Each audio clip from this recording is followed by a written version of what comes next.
इस वक्त मैं मौजूद हूँ जनपद भदोही के चकहर दयालपुर गांव में। यही गांव का एक शिवम नाम का लड़का था और उसे यही पड़ोस की लड़की से कुछ दिनों से प्रेम प्रसंग चल रहा था और उसके परिवार वाले रात में लड़की को शायद मारे ये और उससे ये कहा गया कि लड़के को बुलाओ। और लड़की जब उससे लड़के को बुलाती है और बुला करके उसके परिवार वाले शायद उसे मार दिए। परिवार वालों का आरोप है कि जान से मार दिए और मार करके ये देख रहे हैं ये महुए का पेड़ है और यही पेड़ पे उस बच्चे को यहीं टांग दिए थे। और 4 से 5 के बीच में भोर में इन लोगों को पता चलता है, परिवार वाले आते हैं और ये लोग पुलिस आती है, फिर ये बॉडी को उतारती है और पुलिस वालों का कहना है कि ये किसी ने मारा नहीं है, ये बच्चा खुद सुसाइड किया है। अब हम जानने की कोशिश करेंगे कि ये लड़का खुद सुसाइड किया है या स्वयं उसे किसी ने मारा है। ये परिवार के लोग हैं और शिवम 3 भाई था। शिवम दूसरे नंबर का था जो इस समय तो इस दुनिया में नहीं है और ये उसका बड़ा भाई है और ये छोटा भाई है। ये चाची है और ये परिवार के कुछ लोग हैं। अब हम जानने की कोशिश करेंगे कि इन लोगों को इस घटना की जानकारी कब हुई। क्या नाम है आपका, ये बताइए। सुनीता। हाँ, आप यहीं के हैं? हाँ, हम अपने घरे रहे। क्या लगती हैं आप उसकी? बुआ। हाँ, आपको कब मालूम पड़ा कि ऐसा ऐसा कांड हमारे घर पे हुआ है? हमके 6 बजे। तब आप आई? हाँ। आप जैसे आप परिवार वाले आरोप लगा रहे हैं कि ये जो गिरजा शंकर है यही मारे हैं आपके भतीजे को, सही है ये? हाँ सही। को भी ये नहीं पता है कि कब प्रेम व्यवहार चल रहा था, लेकिन ये पता है कि मर्डर उसी लोग ने किया है। हमारा जहाँ तक अनुमान है।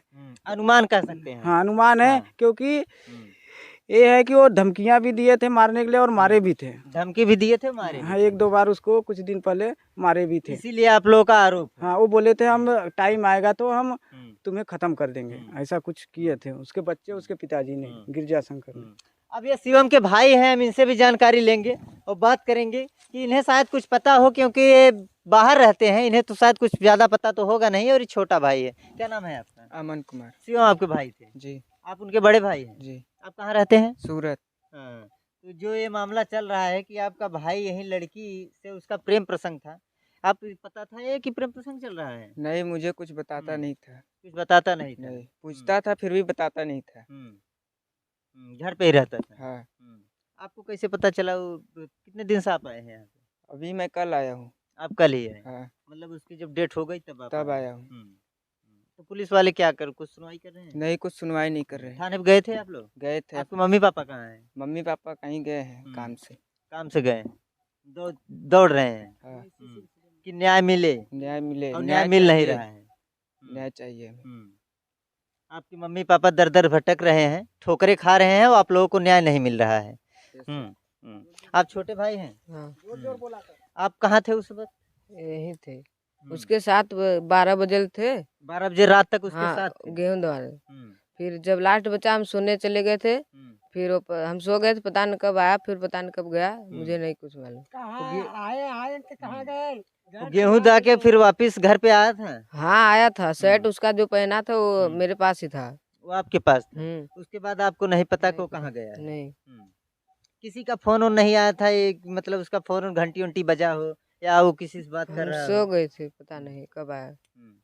ऐसे कुछ जानकारी नहीं है आपको? और सुबह आप लोग देखे तो उसकी बॉडी लटकी हुई थी। और आप चाची हैं उनकी? हाँ जी। आपको भी बाद में ही जानकारी? हाँ, चंडीगढ़ थे हम। सर यही मेरा वो है कि मोदी और योगी से प्रश्न है कि हम लोग का आवाज़ करो, हम लोग का कुछ कार्रवाई करें। इतना मेरा वो चैनल वायरल कीजिए कि उनके पास पहुंचना चाहिए, हम लोग का सजा उनको अन्याय मिलना चाहिए सर, बस यही रिक्वेस्ट है।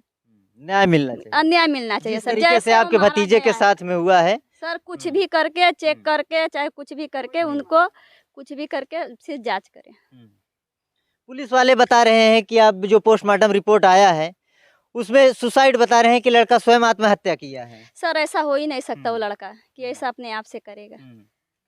उसको अभी मारा मामला इससे पहले चल रहा था, यही आकांक्षा की मम्मी कह रहे हैं कि हमारी बेटी ऐसी नहीं है कि आत्महत्या कर ले। उसी तरीके से आप भी कह रहे हैं कि हमारा भतीजा ऐसा नहीं है कि आत्महत्या कर ले। फिलहाल पुलिस वाले कह रहे हैं कि आत्महत्या किया है, पर क्यों किया है आप लोगों को पता नहीं। ठीक है सर, फिर भी खोज करना चाहिए ना, हम लोग का बात तो सुनना चाहिए। वो भी एक भी बात नहीं सुने कि उधर का क्या बोल रहे हैं। सब लोग लेडीज रो रहे हैं, गा रहे हैं, तब भी एक बार भी पूछना चाहिए, जांच करना चाहिए। लड़की को बुलाना चाहिए सामने, उसको भी दिखाना चाहिए कि क्या सही है क्या गलत है। हम लोगों के पास पैसा नहीं है सर, उसके पास पैसा है, आदमी है, पहचान वाले हैं, हमारे पास कौन है?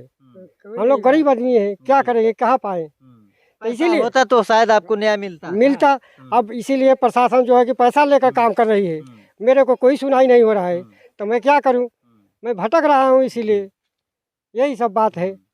ना इतना मम्मी पापा भी दर दर भटक रहे हैं, ठोकरे खा रहे हैं, शासन प्रशासन से मिल रहे हैं, मगर कोई सुनवाई हो नहीं। कोई नहीं सुनवाई। 27 फीट ऊंचाई में कौन बच्चा हमारा जो है कि वहाँ आत्महत्या कर सकता है? उसे लटका गया है कि चप्पल पैर में है, और जो है कि इतना चिकना पेड़ है, पेड़ पर कैसे चप्पल पहनकर चढ़ सकता है? ये आप बता सकते हैं। लेकिन सीआईडी कुत्ता बता रहे आया था, वो जगह जगह घूम रहा था जी, उसके घर पे भी जाने की कोशिश कर रहा था, अभी कुछ लोग अरे, बता रहे थे, पर उसको पकड़ लिया। सीआईडी कुत्ता आया सर, उसका चप्पल है, उसका चप्पल सुंघाए, अरे उसका रस्सी सुंघाते तो वो पता चलता ना रस्सी से कि कहाँ गया है। ये प्रशासन ने नहीं किया, उसका चप्पल सुंघाया। अरे यूँ कह सकते हैं कि आपके मामले की जो घटना हुई है उसको छिपाया जा रहा है। छिपाया जा रहा है कि तो उसको तोपा जा रहा है कि हम लोग गरीब हैं, हम लोग नहीं कर पा रहे हैं। आपको क्या लगता है कि आपके बच्चे को भी नहीं? नहीं, वही एकदम टू कॉपी है, same to copy, same to वही मामला कर वही कर सकते हैं। उस तरफ आकांक्षा, इस तरफ शिवम उर्फ बंधु जी, हाँ। शिवम उर्फ बंधु, हाँ। और दोनों को न्याय नहीं मिल रहा। नहीं सर, ये घटना भी भदोही जिले की है। भदोही जिले की है, ये औराई थाने की है, वो चौरी की होगी और यहाँ का भदोही होगा। और लेकिन हम लोगों को कोई नहीं पता, कोई सुनाई नहीं हो रही। प्रशासन लगे जा रहे हैं कि दरोगा जी की FIR लिखो, कह रहे हैं जब पोस्टमार्टम हुआ कहीं हाँ लिख देंगे, दफना दिए। अरे प्रशासन ने खुद कहा कि जो की दरोगा जी ने एसओ ने कि चलो जलाओ, जो है कि हम देख लेंगे। आज जलवा कर उसका सब मिटा दिए, शिनाख्त मिटा दिए, इसीलिए ये वो कह रहे हैं कि हम नहीं करेंगे, हम न्याय क्या करेंगे। मतलब आपसे कहा गया कि बॉडी जला दीजिए, जो भी होगा आपको न्याय मिलेगा। हम 2 घंटा रखे थे पोस्टमार्टम बाद, लेकिन उन्होंने जबरदस्ती कहा चलो जो होगा न्याय हम करेंगे। आज भी न्याय कोई सुनाई नहीं हो रहा है। बॉडी जल गई तो आपसे कोई रिश्ता नहीं लगा रहे हैं। अब जा रहे हैं फोन किए थे दरोगा। क्या कह रहे थे सर? वो फोन दरोगा, हम लोग ट्रेन में बैठे थे, फोन किए थे आपके पास फोन किए थे? हाँ, दरोगा इनके पास किए थे कि बॉडी जलवा दो, नहीं तो हम आप लोग का कार्रवाई आगे नहीं बढ़ाएंगे। इसीलिए हम लोग थोड़ा मिल नहीं पा रहे। दरोगा हम लोग को बार बार फोन करके सर सब कुछ किया, इसीलिए हम लोग थोड़ा चुप हो गए। दरोगा हम लोग को धमका के सर वो लोग बोल रहे थे कि अगर अभी नहीं जलाओगे तो हम आगे आपकी नहीं सुनेंगे, कुछ नहीं करेंगे, तो ना इस सुनेंगे, बॉडी जला दो, हम आपकी सारी बातें सुनेंगे, हम उसकी कार्रवाई करेंगे। अब बॉडी जलवा के जबरदस्ती करवा के इसके बाद कोई कार्रवाई नहीं सुन रहे हैं। घर वालों की यही कहना है। जी सर, ये दाब रहे हैं और हो सकता है दबा भी सकते हैं, क्योंकि हम लोग गरीब हैं, हम लोग का उतना नॉलेज नहीं है। वो जो लड़की का पिताजी है उनके पास विधायक वगैरह सब कुछ है, उनके पास नॉलेज है। काफी मनबड़ है क्या ये? जी जी, आए दिन ऐसी करते रहते हैं। जी। क्या कह रहे थे? 25 साल पहले वो अपने बीवी को मार कर जो है कि फेंक दिए बोरा में कस करके। अब इसीलिए उसका कुछ हो रहा है। गया 1-2 साल सजा किया, उसके बाद छूट के चला आया। तो उसका मनोबल यही है कि क्या करेंगे, उसका मन बढ़ गया। मन बढ़ गया है सर। अब इसलिए हम लोग गरीब हैं, क्या करेंगे। फंसाएगी, फिर यही हाल होगा। ये बार बार होते रहेगा। आज हमारे साथ हुआ और किसी के साथ होगा, ये और किसी के साथ ना हो। ऐसा अन्याय अब नहीं होना चाहिए, न्याय होना चाहिए सर। हम जिले के औराई थाने के जो एसओ साहब हैं उनसे निवेदन करते हैं, और योगी जी से हम निवेदन करते हैं कि इस मामले को संज्ञान में ले। ये जांच का विषय है, और जांच कर इन सब लोगों के लिए उचित कार्रवाई करें। फिलहाल ऐसे हमारे न्यूज़ चैनल को आप देखते रहिए, सच की ओर।